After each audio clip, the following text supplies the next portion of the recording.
मम्मा चिड़िया। दूर किसी जंगल में एक चील रहती थी। वो बहुत खूंखार थी।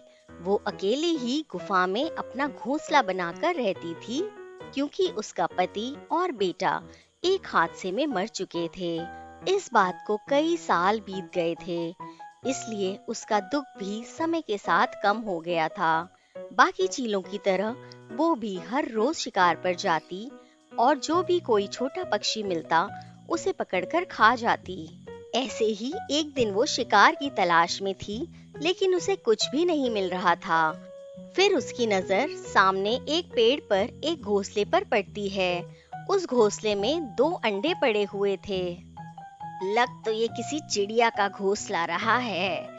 मैं आज ये अंडे ही उठाकर ले जाती हूँ, क्योंकि मुझे आज कोई भी शिकार नहीं मिला है। लेकिन मैं सिर्फ एक ही अंडा उठाऊंगी, क्योंकि दूसरे अंडे से जो बच्चा निकलेगा वो भी तो मैं ही खाऊंगी। और वैसे भी मुझे अंडों से ज्यादा मांस पसंद है। वो चील ऐसा कहते हुए उस घोंसले से एक अंडा उठाकर ले जाती है और सीधा अपने घोंसले में जाती है। अभी वो अंडा खाने ही लगती है कि वहाँ उसकी ननद उसके लिए मांस लेकर आ जाती है। भाभी, आप किधर थी? मैं ये मांस लेकर आई थी आपके लिए। आपके भैया आज काफी ज्यादा शिकार करके लाए थे, तो मैंने सोचा चलो आपके लिए भी भोजन दे आती हूँ।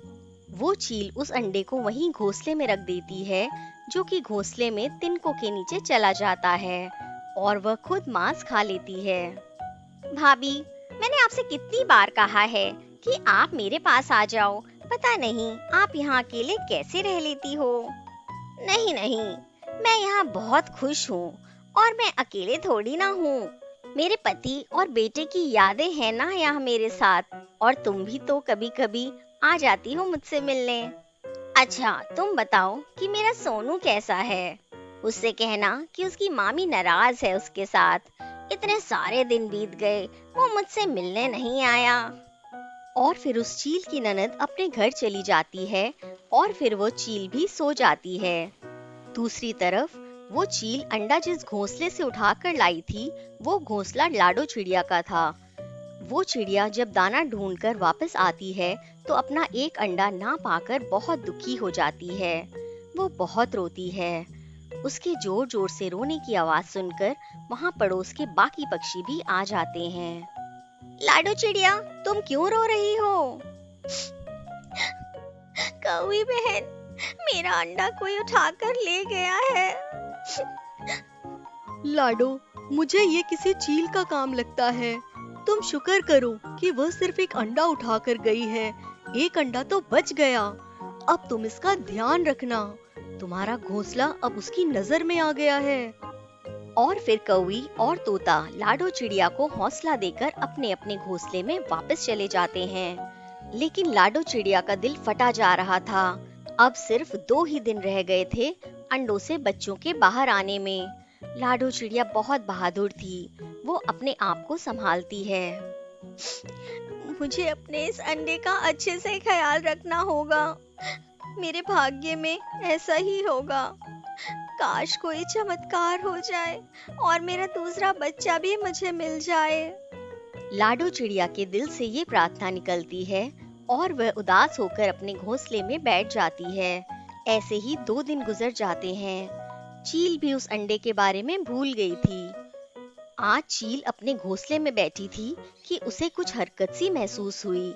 जैसे ही अपने घोंसले में नीचे देखती है, तो वो अंडा हिल रहा था, और कुछ ही देर बाद उस अंडे से एक नन्हा सा बच्चा बाहर आता है। चील उस बच्चे को देखकर बहुत हैरान हो जाती है। वो प्यारा सा चिड़िया का बच्चा जैसे ही आंखें खोलता है, तो उसे सामने चील नजर आती है। मम्मा, मम्मा, मम्मा। चील चिड़िया के बच्चे के मुंह से ये शब्द सुनकर भावुक हो जाती है। वो बच्चा फिर से कहता है, मम्मा, मम्मा, मम्मा। चील को उस चिड़िया के बच्चे की आवाज सुनकर अपने बच्चे की याद आती है। उसका अपना बेटा भी उसे बहुत छोटे में ऐसे ही मम्मा मम्मा कहकर बुलाता था। चील की आंखों में आंसू आ गए। अपने बेटे को याद करके, जो कि 2 साल पहले एक तेज तूफान में एक पेड़ से टकराकर मर गया था। मम्मा, मम्मा, मम्मा। चील बच्चे की आवाज सुनकर अपनी सोच से बाहर आती है और नन्हे सी चिड़िया के बच्चे को अपने साथ गले से लगा लेती है। चील की ममता जाग चुकी थी। वो उस बच्चे को वैसे ही प्यार करती है जैसे उसने पहली बार अपने बच्चे को किया था। वो उसके लिए दाना ढूंढने जाती है और बड़ी मुश्किल से गेहूं का एक दाना ढूंढ कर ले आती है और आकर उस बच्चे को खिलाकर सुला देती है और खुद सारी रात बच्चे को सोते हुए देखती रहती है। इसने आज मुझे मम्मा कहा, ये मेरा ही बच्चा है, मैं इसे अपने बच्चे की तरह ही पालूंगी। वो उस सोए हुए नन्हे से बच्चे को बहुत प्यार करती है। अगले दिन जब वो चील उस बच्चे के लिए एक दाना ढूंढने गई होती है, तभी उसकी ननद वहां आती है और जब वो यह देखती है कि चील के घोंसले में एक चिड़िया का बच्चा बैठा हुआ है, तो उसके मुंह में पानी भर आता है। वाह! आज तो भाभी चिड़िया का बच्चा पकड़ के लाई है और वो भी जिंदा। ये तो एकदम ताजा होगा। चलो, जब तक भाभी आती है तब तक मैं इसे मार देती हूँ। भाभी खुश हो जाएगी कि मैंने उसकी मदद की।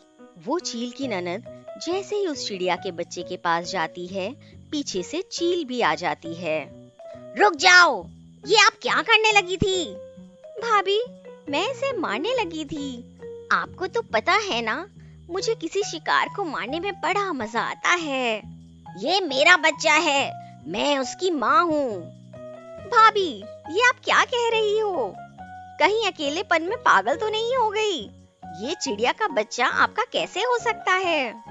उसके बाद चील अपनी बहन को सारी बात अच्छे से बताती है। भाभी, आपका दिल इतना नरम कब से हो गया? हमारे परिवार के बाकी चीलों को ये बात पता चलेगी तो वो आपका मजाक उड़ाएंगे। मेरी मानो तो आप इस बच्चे को अभी मार दो, बल्कि मेरी मानो तो इस बच्चे को मुझे दे दो। मैं इसे ले जाती हूँ और सोनू को इससे शिकार करना सिखाऊंगी। आज तो तुमने ये बात की है, अब दोबारा मत करना। अब चली जाओ यहाँ से। खबरदार अगर मेरे बच्चे पर बुरी नजर डाली तो। भाभी, ये आप ठीक नहीं कर रही। इस पराये बच्चे के लिए आप अपने भाई की पत्नी को डांट रही हैं।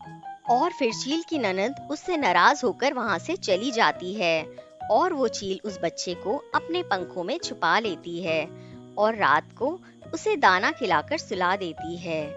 ऐसे ही कुछ दिन बीत जाते हैं और वो बच्चा भी थोड़ा बड़ा हो जाता है। चील ने अभी तक उस बच्चे को गुफा से बाहर जाने नहीं दिया था, क्योंकि वो जानती थी अगर वो बच्चा बाहर गया तो कोई भी दूसरी चील उसे नहीं छोड़ेगी और वो हमेशा बच्चे को भी यही समझाती। चीकू, मेरे बेटे, तुम कभी भी इस गुफा से बाहर नहीं जाना जब तक मैं तुम्हें ना कह दूं। लेकिन मम्मा, मेरा बहुत मन करता है कि मैं भी आपके साथ बाहर घूमूं। आप मुझे भी अपने साथ ले जाया करें।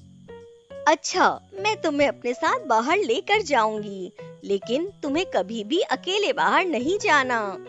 समय गुजरने के साथ साथ चील को चिड़िया के बच्चे से बहुत ही प्यार हो गया था। अब कुछ दिनों से चील की सेहत ठीक नहीं थी। वो बहुत परेशान थी कि अगर उसे कुछ हो गया तो उसके चीकू का क्या होगा, क्योंकि वो जानती थी कि उसके परिवार की चीलें तो उसके चीकू का तुरंत ही शिकार कर लेंगी। ये सोचते सोचते उस चील के दिमाग में अचानक से एक बात आती है। क्यों ना मैं इस चीकू को इसकी माँ के पास छोड़ आऊं, यही ठीक रहेगा। वहाँ चीकू सुरक्षित रहेगा और मुझे भी तसल्ली रहेगी कि मेरा चीकू अपनी माँ के पास ही है। चीकू बेटा, मैं तुमसे कुछ कहना चाहती हूँ। जी मम्मा, बोले। बेटा, मेरी सेहत ठीक नहीं है। मुझे लगता है कि मैं अब ज्यादा समय तक जिंदा नहीं रहूंगी। मैं तुम्हें कुछ सच बताना चाहती हूँ। बेटा, मैं तुम्हारी असल माँ नहीं हूँ, बल्कि तुम्हारी असल माँ एक चिड़िया है। तुम चिड़िया के वारिस हो और मैं चील हूँ। मेरा और तुम्हारा परिवार एक दूसरे का दुश्मन है। मेरे मरने के बाद मेरे परिवार की चीलें तुम्हें तुरंत मार देंगी। इसलिए मैं चाहती हूँ कि मैं तुम्हें अपनी जिंदगी में ही तुम्हें तुम्हारी असल माँ के पास छोड़ आऊं। नहीं मम्मा, आप ही मेरी मम्मा हो। मैं आपको छोड़कर कहीं नहीं जाऊंगा, और अगर आपको कुछ हो गया तो मैं भी मर जाऊंगा। चीकू, तुम ऐसा नहीं कहो, मेरा कलेजा फट जाएगा। तुम चलो मेरे साथ, अगर तुमने मेरी बात न मानी तो मुझे अभी ही कुछ हो जाएगा। और चीकू मजबूर होकर चील माँ के साथ चला जाता है। वो दोनों लाडो चिड़िया के घोंसले में पहुँचते हैं तो लाडो चिड़िया उस चील को देखकर बहुत डर जाती है। चिड़िया, तुम डरो नहीं, मैं तुम्हारी अमानत तुम्हें लौटाने आई हूँ। उसके बाद चील लाडो चिड़िया को सारी बात बता दी है। लाडो चिड़िया को तो विश्वास ही नहीं हो रहा था कि आखिर ऐसा भी हो सकता है, लेकिन अपने बच्चे को देखकर उसे उस चील की बातों पर विश्वास हो जाता है। ये तो मैंने कोई अच्छे काम किए होंगे, इसलिए भगवान ने मेरे दूसरे बच्चे को सुरक्षित रखा। मम्मा, प्लीज मुझे यहाँ छोड़कर ना जाएं, मैं आपके बिना नहीं रह सकता। चीकू, आज से यही तुम्हारी मम्मा है, अपना ध्यान रखना बेटा। ऐसा कहते वक्त चील की आंखों में भी आंसू थे और वो तुरंत वहाँ से चली जाती है। लाडो चिड़िया तो बहुत हैरान हो रही थी उस चील के चीकू के प्रति प्यार को देखकर। चीकू, मेरे बेटे, तुम मेरे ही बच्चे हो। तुम्हें नहीं पता कि मैं कितना तड़पी हूँ तुम्हारे बिना। लेकिन मैं अपनी चील मम्मा के बिना नहीं रह सकता। उनकी सेहत भी अच्छी नहीं है, वो अकेले कैसे रहेंगी। मेरे बेटे, तुम रो नहीं, मैं तुम्हें तुम्हारी चील मम्मा से मिलवा कर ले आया करूंगी। और फिर ऐसे ही रात हो जाती है। अगले दिन सुबह चीकू लाडो चिड़िया से कहता है, मम्मा, आप प्लीज मुझे अपनी चील मम्मा से मिलवाने ले जाएं। मुझे उनकी बहुत ज्यादा याद आ रही है। लाडो से भी अपने बेटे की परेशानी देखी नहीं जा रही थी। लाडो चिड़िया अपने बेटे को चील से मिलवाने गुफा की तरफ चली जाती है। वो जैसे ही गुफा के अंदर जाती है तो वह देखती है कि चील की हालत बहुत खराब थी।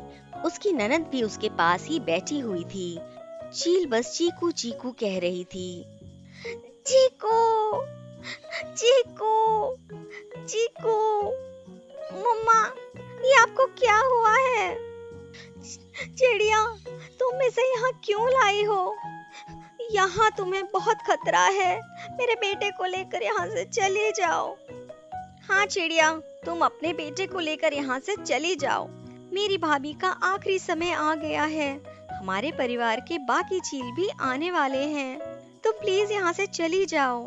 चीकू, चीकू, मेरे बेटे यहाँ से चले जाओ और यहाँ फिर कभी लौट कर नहीं आना। ऐसा कहते हुए चील मर जाती है।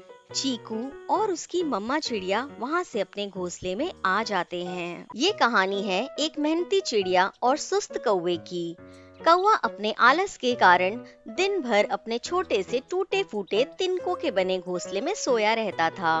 वहीं दूसरी तरफ टुनटुनी चिड़िया थी जो हर वक्त काम में लगी रहती थी। टुनटुनी सोचती है, मेरा घोंसला तो तिनकों का बना है, अगर तेज आंधी आई तो ये टूट जाएगा। मुझे अपने घर को जल्द ही पक्का करना होगा, नहीं तो आंधी तूफान में मैं कहाँ रहूंगी।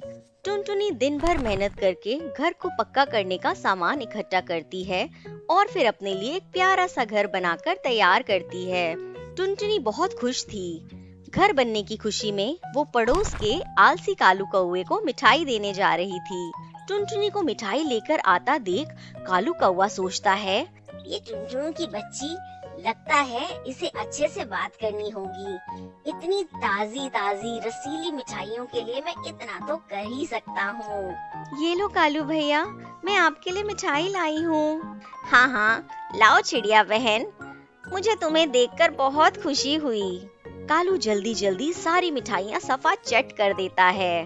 अरे कालू भैया, आपने ये तो पूछा ही नहीं कि मैं ये मिठाई किस लिए लाई हूँ। अरे वो मैं भूल गया था, चलो तुम मुझे कभी और बता देना। अब तुम जाओ, मेरे सोने का टाइम हो गया है। टुनटुनी वहाँ से चली जाती है। रास्ते में टुनटुनी सोचती है, अरे ये कौवा तो बड़ा ही खड़ूस निकला, ना बैठने को बोला, ना ही मुबारकबाद दी, बस मिठाई खा ली। कुछ दिनों बाद जंगल में तेज बारिश शुरू हो जाती है।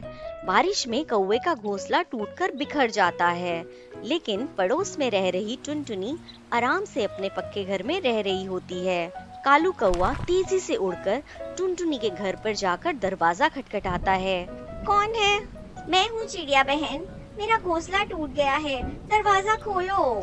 टुनटुनी बहुत अच्छी थी, इसलिए उसने कालू कौवे को बारिश के रुकने तक अपने आलीशान घर में रहने की इजाजत दे दी। कालू भैया, आप बारिश रुकने तक यहीं रह लो। जैसे ही बारिश खत्म होगी, हम दोनों मिलकर आपके घोंसले की मरम्मत करेंगे। टुनटुनी कालू के लिए स्वादिष्ट पकवान लाती है और रात के खाने के बाद नरम बिस्तर लगा देती है। इतना आलीशान घर को छोड़कर मैं कहीं नहीं जाऊंगा। मुझे तरकीब लगानी पड़ेगी जिससे मैं इस चिड़िया के मकान में रह जाऊं। 3 दिन गुजर जाते हैं। बारिश रुक चुकी थी। कालू भैया, अब बारिश रुक चुकी है, चलो हम दोनों मिलकर आपके घोंसले की मरम्मत कर दें। चिड़िया बहन, मेरी तबीयत बहुत खराब है, मैं ठीक से चल भी नहीं पा रहा हूँ। चलो ठीक है, आप आराम करो, मैं कुछ काम खत्म करके बाहर से आती हूँ। टुनटुनी बाहर जाकर कालू कौवे के टूटे हुए घोंसले को नया कर देती है। इधर कालू टुनटुनी के जमा किए सारे पकवान को सफा चट कर देता है। टुनटुनी भूखे पेट ही सो जाती है। सुबह होते ही टुनटुनी कालू कौवे को उसका नया घोंसला दिखाती है और फिर अपने घर चली जाती है। ये चिड़िया तो चालाक निकली, चाहे कुछ भी हो जाए, आज रात का खाना तो मैं इसी के घर खाऊंगा। रात होते ही कालू फिर से टुनटुनी के दरवाजे को खटखटाता है। कौन है इतनी रात को? मैं हूँ चिड़िया बहन, जल्दी दरवाजा खोलो। कौवा अंदर आता है। अब क्या हुआ कालू भैया? अब तुम तो जानती ही हो चिड़िया बहन कि मुझ गरीब का तुम्हारे जैसा पक्का घर नहीं है। खुले में सोता हूँ तो सांप बिच्छू का डर लगा रहता है। आज एक बड़ा सांप मुझे काटने ही वाला था कि मैं उड़कर तुम्हारे पास आ गया। ठीक है कालू भैया, आप आज रात को यहीं रुकिए, मैं आपके लिए खाना लेकर आती हूँ। कौवा मजे से स्वादिष्ट पकवान खाता है और फिर नरम बिस्तर पर सो जाता है। टुनटुनी को सुस्त कौवे पर शक होता है। लगता है इस कौवे को मुफ्त की रोटी तोड़ने की आदत पड़ गई है। कल मुझे इस पर छुपकर नजर रखनी होगी। अगले दिन सुबह टुनटुनी झाड़ियों में छुपकर कालू कौवे को देखती रहती है। कालू कौवा अपने ऊपर लाल रंग लगा लेता है। आज मैं फिर से इस चिड़िया की बच्ची को कहूँगा कि मुझ पर एक बाज ने हमला कर दिया था, इसलिए मैं जख्मी हो गया। बेवकूफ चिड़िया। टुनटुनी सोचती है, अच्छा तो ये बात है, अब मैं तुझे बताती हूँ कि कौन बेवकूफ है, सुस्त आलसी कौवे। रात हो जाती है। जैसे ही कौवा टुनटुनी के घर के पास पहुँचता है, टुनटुनी घर के बाहर निकलती है और कहती है, कालू भैया, इस घर में मैंने आज प्रेत आत्मा को देखा है। मुझे डर है कि वो हमें जान से मार देंगे, इसलिए मैं ये घर और ये पेड़ छोड़कर जा रही हूँ। टुनटुनी के जाने के बाद कालू, हा हा हा, ये बेवकूफ प्रेत आत्माओं पर विश्वास करती है। चलो अच्छा है, अभी आलीशान घर मेरा हुआ। आधी रात को टुनटुनी चुपकर गेट खटखटाती है। कालू डर जाता है, उसके पसीने छूट जाते हैं। कौन है बाहर? मैं भूत हूँ मूर्ख, तू अपने आप को शाना समझता है।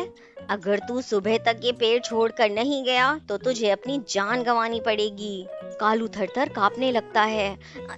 ठीक है, मैं सुबह होते ही इस पेड़ को छोड़कर चला जाऊंगा। और ऐसा ही हुआ। सुबह हुई और सुस्त कालू कौवा दुम दबाकर घोंसले से दूर चला गया। आलस के कारण उसे अपने तिनके के घोंसले को भी गंवाना पड़ा।